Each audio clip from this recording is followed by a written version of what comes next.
ഉപദേശം സുലൈമാനന്ദ വരുന്നത് മനസ്സാ. അത് നോക്കണ്ട, അത് നാട്ടിലെ കാരണവന്മാരാ. ഇനിയിപ്പൊ എന്തൊരു അഭിപ്രായം കുറേങ്ങളൊക്കെ ഉണ്ടാവും. ഉപദേശങ്ങളാണ് തന്റെ അടുത്ത് കേൾക്കണ്ടേന്നാ. നിങ്ങൾ 24 മണിക്കൂർ ഫോണിലാണല്ലോ. എപ്പം നോക്കിയാലും ഫോണിലാ. നിങ്ങൾക്ക് പള്ളിക്കൊക്കെ പോയിക്കൂടെ? എപ്പൊ നോക്കിയാലും ഇവിടെ കുത്തിർന്ന് ഇങ്ങനെ ഫോൺ ഇങ്ങനെ കുത്തി കളിക്കണത് ആ മുക്കള്. സുലൈമാക്ക, നിങ്ങളെ മോന്റെ കഞ്ചാവ് കേസ് എന്തായി? ഇപ്പോഴും ജയിലെന്നാണ്. എന്താ ചെയ്യ? ഒരുപാട് വക്കീൽമാരെ പോയി കണ്ടു. ഒരു കുമ്പും പോലെ കിട്ടിയില്ല. ഒക്കെ കായ് ഇങ്ങനെ വാങ്ങുന്നല്ലാതെ.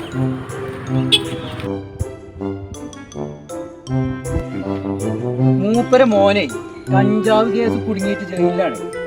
എന്നിട്ട് അതിനെ ഇറക്കാൻ പറ്റാത്ത ആ തന്തയുടെ നാട്ടുകാരെ മക്കളെ നന്നാക്കാൻ ഇറങ്ങിയിരിക്കുന്നു. അത് ശരിയാണ്. കാരണം എന്താ വെച്ചാൽ ഇപ്പത്തെ ഈ ചെക്കന്മാരടുത്തൊക്കെ ഇതാണ് കഞ്ചാവും മറ്റേ മയക്കുമരുന്ന് ഇതൊക്കെയാണ്. അവനാന്റെ മക്കളെ അവനാ ശ്രദ്ധിക്കുക, അല്ലാതെ ആരും പറഞ്ഞിട്ട് കാര്യം.